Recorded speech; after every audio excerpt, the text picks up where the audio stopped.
The great failed romances of the 20th century. First you start laughing, then you cry. The great failed romances of the 20th century.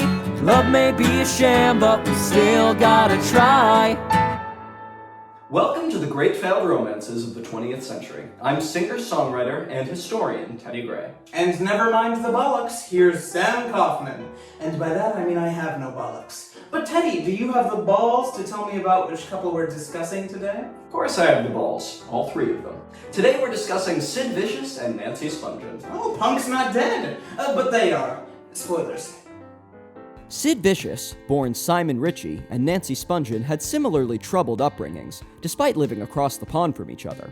Both of the two began acting out at young ages, experimenting with drugs, causing public ruckuses, and even serving time before they had escaped adolescence. For a couple that embodied the live fast, die young mentality, they wasted no time in living up to that ethos. By the mid-1970s, the two punks had relocated to New York, and were finding a community in the grimy, scuzzy city. At age 17, Nancy was earning cash as a topless dancer and dominatrix, and was becoming known as a groupie for some of the local New York bands. Around the same time, Sid met John Lydon, more popularly known as Johnny Rotten. His band, the Sex Pistols, played their first gigs in 1976, and while not yet a member of the band, Sid quickly became a member of the entourage that followed the band around and associated with them. John Lydon was even the one who christened the name Sid Vicious, which he hated at first, but eventually decided to use. My friend gave me a similar nickname once, but I didn't think that Sam Douchebag had much of a ring to it. I'm telling you, one of these days you're gonna see that it fits you perfectly. So before either Sid or Nancy were officially involved with the band, they were big fans. And as Nancy was struggling to be noticed by John Lydon, Sid was learning the bass. Sort of. In hopes that he could join the group once they ousted Glenn Matlock, their original bassist and songwriter. His commitment to the group, as well as his punky image, made him appealing to both the other members of the band, and especially their manager, Malcolm McLaren, who thought Sid was a star. Whatever the reason he was allowed to join the Sex Pistols for, it certainly wasn't for his virtuoso bass playing. Exhibit A. I'm not an animal. I'm an abortion. I rest my bass. Sid Vicious has gone down as perhaps one of the least talented musicians in rock history. But whatever, it was punk rock. He had the look and the attitude, and for many of the Sex Pistols fans, that was all he needed, and it was certainly enough for Nancy Spungen. Once Sid joined the group, they quickly became a phenomenon in both Britain and America, attracting millions of fans and just as many detractors. Their snotty attitude, brash music, and outright offensive iconography led to them quickly being viewed as either the saviors of music or the harbingers of societal decay, depending on your tolerance for F-bombs and piercings. Songs like God Save the Queen and Anarchy in the UK were condemned by many, but embraced by more, and it was clear that the Sex Pistols were the leaders of the new punk revolution. However, a group this volatile was not built to last, and they only ever released one full-length album, which Sid didn't even play on. As the band's popularity skyrocketed, Nancy Spungen began to follow them more religiously, in hopes of attracting the attention of Johnny Rotten. But he found her to be overbearing and gross, and didn't like the idea of a junky, groupie girl hanging around his band. He and the other members of the Sex Pistols thought about as highly of her as they did of the monarchy. That is, all except one. Sid felt sorry for the lonely dominatrix girl, and the two developed a friendship just as he was adjusting to his new life on tour. However, from the get-go, the pairing was a toxic one. Almost immediately, Nancy introduced Sid to heroin, which landed him in the hospital just days later, already having developed a habit. Jesus, that's a hell of a first date. Everyone knows you don't shoot up until the third date. Otherwise, everyone will think you're a slut. Despite the Sex Pistols' immense popularity, the backlash against them from the right and the left alike had made it nearly impossible for them to carry on.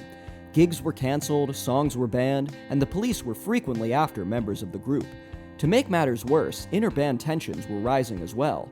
Johnny Rotten was fed up with Sid showing up to shows and rehearsals high and drunk, and decided that Nancy was a bad influence on him, giving the ultimatum to Sid that either she went or he did. It was a period of madness and chaos that couldn't be sustained. Something had to give. In January of 1978, just 3 months after their debut album was released, the Sex Pistols imploded on stage. Lydon no longer wanted to play with the other members of the band.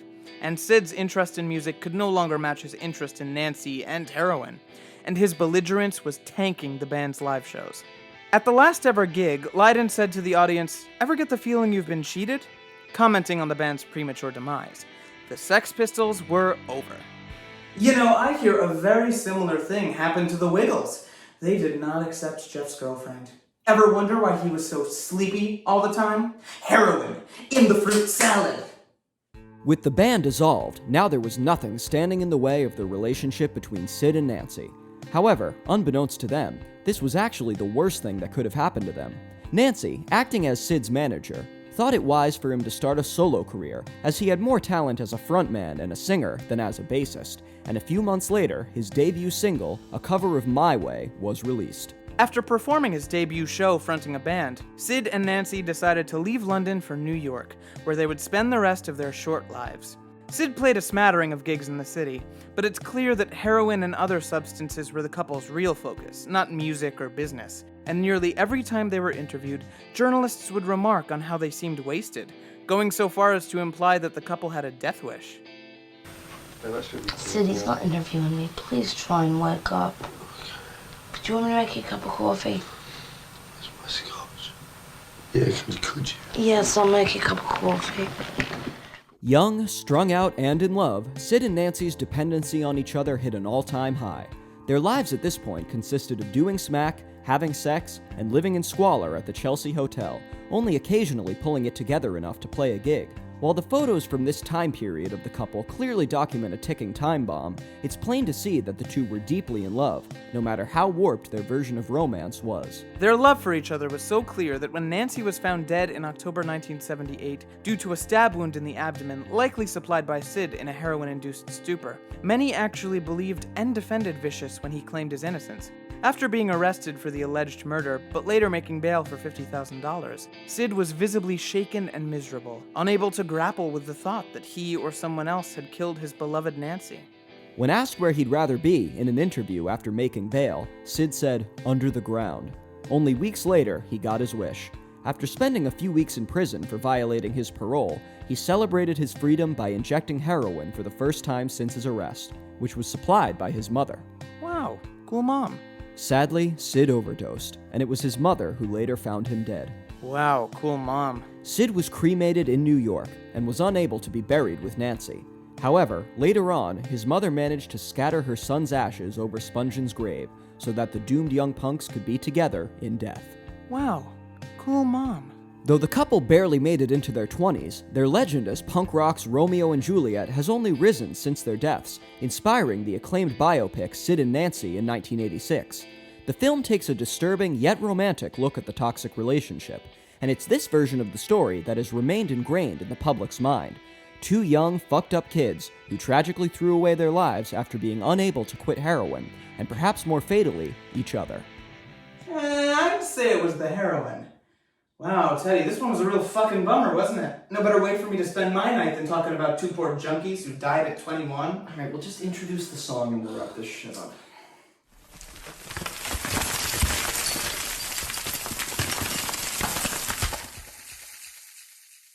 So, Teddy, tell us about how you're going to romanticize this absolute nightmare of a story through song. Go on, I'm waiting. This song is called There's Nothing That I Love But You Come Close, and it's about the toxic, druggy, codependent relationship between Sid and Nancy. Well, yeah. Who else? Do you think we were expecting Tom and Jerry? Although I did hear that they abused drugs pretty heavily, so that would track. Painkillers, mostly. Like many, I do believe that the love Sid and Nancy felt for each other was real and intense. They were young, dumb kids, strung out on love and heroin. So this is a song that doesn't shy away from both the joy and the horror of what it must have been like for them to be together. At one moment, jumping on the bed and screaming with glee, the next moment shaking in a corner in the midst of a bad trip and clinging onto each other for dear life. Of course, we know now that them holding onto each other was sadly what doomed them. And just like the story of Romeo and Juliet, it's persisted far too long in pop culture and should be put to rest once and for all. Let's hope this song does just that. Enjoy There's Nothing That I Love But You Come Close. It's already been condemned by the BBC.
The great failed romances of the 20th century.